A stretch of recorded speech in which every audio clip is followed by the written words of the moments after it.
the bottom line. بسم اللہ الرحمن الرحیم. ناظرین، آج ہم اس ویڈیو میں اہل بیت سے محبت اور ان سے بغض رکھنے والوں کا انجام آپ کے سامنے قرآن اور حدیث کی روشنی میں پیش کریں گے. ناظرین، پانچ تن پاک یہ مقدس ہستیاں ہیں کہ جن کی وجہ سے یہ کائنات کی تخلیق کی گئی. یہ پانچ مقدس ترین ہستیاں یہ ہیں: حضور نبی کریم صلی اللہ علیہ وآلہ وسلم، جناب سیدنا علی ابن ابی طالب کرم اللہ وجہ الکریم، جناب سیدہ فاطمہ الزہرا رضی اللہ تعالی عنہا، حضرت سیدنا امام حسن علیہ السلام، حضرت سیدنا امام حسین علیہ السلام. ناظرین، اس ویڈیو میں پنجتن پاک اور آیات مباہلہ کے بارے میں ڈسکس کیا جائے گا. ناظرین، قرآن پاک کی سورہ آل عمران جو کہ قرآن پاک کا تیسرا پارہ ہے اور اس کی آیت نمبر 14 پر اللہ تعالیٰ فرماتے ہیں، ترجمہ: پھر اے محبوب جو تم سے عیسیٰ کے بارے میں حجت کریں بعد اس کے کہ تمہیں علم آ چکا تو ان سے فرما دو، آؤ ہم بلائیں اپنے بیٹے اور تمہارے بیٹے، اور اپنی عورتیں اور تمہاری عورتیں، اور اپنی جانیں اور تمہاری جانیں، پھر مباہلہ کریں تو جھوٹوں پر اللہ کی لعنت ڈالے. ناظرین، اس کا شان نزول اور تفصیلی بیان کچھ اس طرح سے ہے. یہ آیت کریمہ نجران کے یہودیوں کے متعلق نازل ہوئی جو پیغمبر اسلام صلی اللہ علیہ وآلہ وسلم سے حضرت عیسیٰ علیہ السلام کے متعلق بحث کرنے آئے تھے. ناظرین، نجران مکہ معظمہ سے جانب یمن 7 منزل کے فاصلے پر ایک بہت بڑا وسیع اور ریز شہر ہے. یہ شہر ملک عرب میں عیسائی مذہب کا بہت بڑا مرکز تھا اور 73 گاؤں اس سے متعلق تھے. یہاں ایک عظیم گرجا تھا جس کو عیسائی کعبہ کہتے تھے. اسی میں ان کے بڑے بڑے پادری رہتے تھے. حضور سرور کائنات حضرت محمد صلی اللہ علیہ وآلہ وسلم کے وصال سے 1 سال پہلے یہاں کے عیسائیوں کا ایک وفد جو 60 افراد پر مشتمل تھا مدینہ منورہ آیا. ان میں ان کا لارڈ بشپ بھی تھا جس کا نام ابو حارثہ تھا، اور ان 60 افراد میں 24 افراد عیسائیوں کے اشراف کے لوگوں سے تھے، اور پھر ان 24 میں سے 3 مرجع کل تھے. ان میں ایک کا نام عبد المسیح اور عاقب لقب. یہ اپنی قوم کا سردار تھا جس کی رائے کے بغیر عیسائی کوئی کام نہیں کرتے تھے. ناظرین، یہ اپنی قوم کے ایک افسر مال تھا جس کی ذمہ داری قوم کے خورد و نوش اور رسد کا انتظام بھی تھا. ناظرین، یہ گروہ نماز عصر کے وقت مدینہ منورہ پہنچا. اس وفد کے تمام شرکاء نہایت عمدہ اور قیمتی پوشاکیں پہن کر بڑی شان اور شوکت کے ساتھ حضور صلی اللہ علیہ وآلہ وسلم سے مناظرہ کرنے آئے تھے. صحابہ کرام فرماتے ہیں کہ ہم نے آج تک ایسی شان و شوکت والی جماعت نہ دیکھی تھی. یہ لوگ سیدھے مسجد نبوی میں آئے. نماز کا وقت تھا. فوراً لوگوں نے وہیں جانب مشرق متوجہ ہو کر نماز شروع کر دی. حضور سید عالم صلی اللہ علیہ وآلہ وسلم نے فرمایا انہیں اپنی نماز پڑھ لینے دو. حضور نبی کریم صلی اللہ علیہ وسلم نے اپنی عادت کریمہ کے مطابق اس وفد کو بھی دعوت اسلام دی، لیکن وہ رضامند نہ ہوئے اور مباحثہ کرنے لگے. ان کا مرکزی مسئلہ یہ تھا کہ حضرت عیسیٰ مسیح خدا تھے. حضور اکرم صلی اللہ علیہ وآلہ وسلم نے اس کے جواب میں آیات قرآنیہ پڑھی جن میں دلائل قطعیہ سے یہ ثابت کیا کہ حضرت عیسیٰ علیہ السلام اللہ کے بندے ہیں، خدا نہیں. بلا باپ کے پیدا ہونا اس بات کی دلیل نہیں کہ وہ خدا ہیں. آخر حضرت آدم علیہ السلام بھی تو بن باپ کے پیدا ہوئے. تو جب انہیں اللہ کی مخلوق اور اس کا بندہ مانتے ہیں تو پھر حضرت عیسیٰ علیہ السلام کو اللہ کی مخلوق اور اس کا بندہ مانتے کیوں نہیں؟ حضرت عیسیٰ علیہ السلام کا تو حضرت مریم سے پیدا ہونا بھی ثابت ہے، لیکن عیسائیوں کا یہ وفد دلائل قطعیہ سننے کے باوجود اپنی ضد پہ قائم رہا.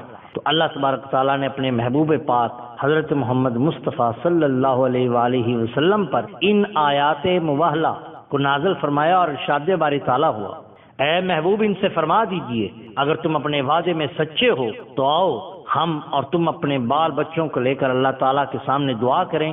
جو اپنے دعوے میں جھوٹا ہو اس پر اللہ تعالیٰ کی لعنت ہو اور وہ عذاب خداوندی کا مستحق بنے. اہل اسلام اس کو مباہلہ کے نام سے یاد کرتے ہیں. اس حکم مبارک کے بعد وفد کے علماء نصارہ نے حضور اکرم صلی اللہ علیہ وآلہ وسلم سے 1 دن کی مہلت مانگی کہ ہم کل آپ کو اس کا جواب دیں گے. جب وہ جمع ہوئے تو انہوں نے اپنے سب سے بڑے عالم اور صاحب رائے شخص عاقب سے کہا، اے عبد المسیح آپ کی کیا رائے ہے؟ اس نے کہا، اے جماعت نصارہ تم پہچان چکے کہ محمد رسول اللہ صلی اللہ علیہ وآلہ وسلم نبی مرسل ضرور ہیں. اگر تم ان سے مباہلہ کیا تو سب ہلاک ہو جاؤ گے. اب اگر نصرانیت پر قائم رہنا چاہتے ہو انہیں چھوڑ دو اور اپنے اپنے گھر لوٹ جاؤ.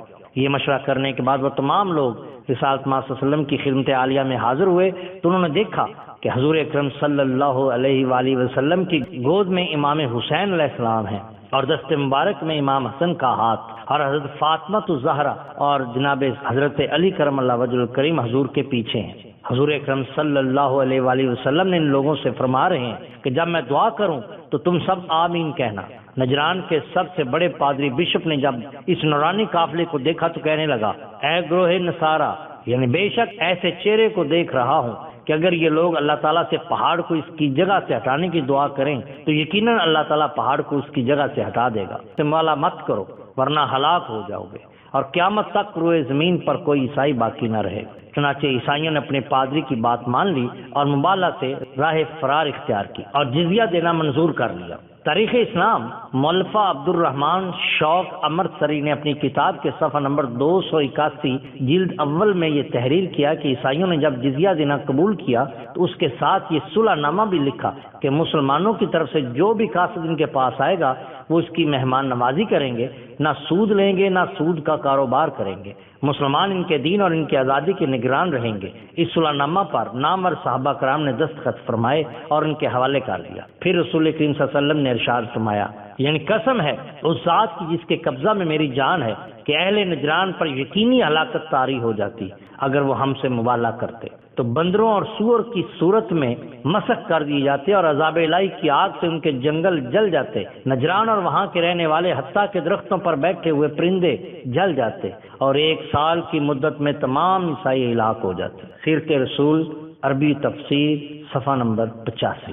مواہب دنیا میں لکھا ہے کہ جس کسی نے بھی مبالغہ کیا اگر وہ باطل پر ہے تو اس پر روز مبالغہ سے 1 سال بھی نہیں گزرے گا کہ وہ ہلاک ہو جائے گا۔ خصائص کبریٰ جلد نمبر 2 صفحہ 43 پر ایک حدیث پاک حضرت ابو نعیم کے حوالے سے تحریر فرمائی ہے کہ حضور نبی کریم صلی اللہ علیہ وسلم نے ارشاد فرمایا کہ اہل نجران کی ہلاکت کی خبر دینے والا آ گیا تھا کہ پرندے بھی ان کی ہلاکت کی خبر دے رہے تھے، اگر وہ مبالغہ کرتے تو ہلاک ہو جاتے۔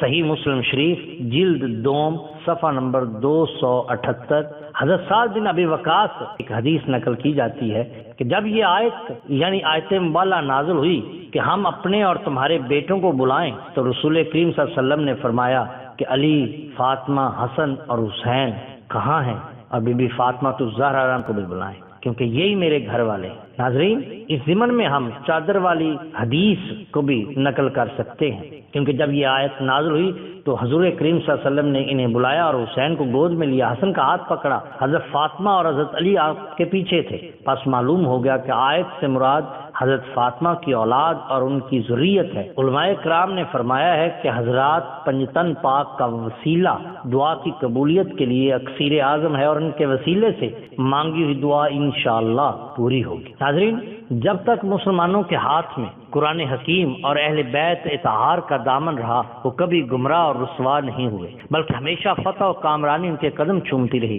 لیکن جیسے ہی مسلمانوں نے ان دونوں کے دامن سے وابستگی چھوڑ دی، ہر جگہ ذلت اور رسوائی ان کے سامنے آتی چلی گئی، اور آج عالم اسلام کے مسلمانوں پر مٹھی بھر اسرائیلیوں کا دبدبہ اور غلبہ ہے۔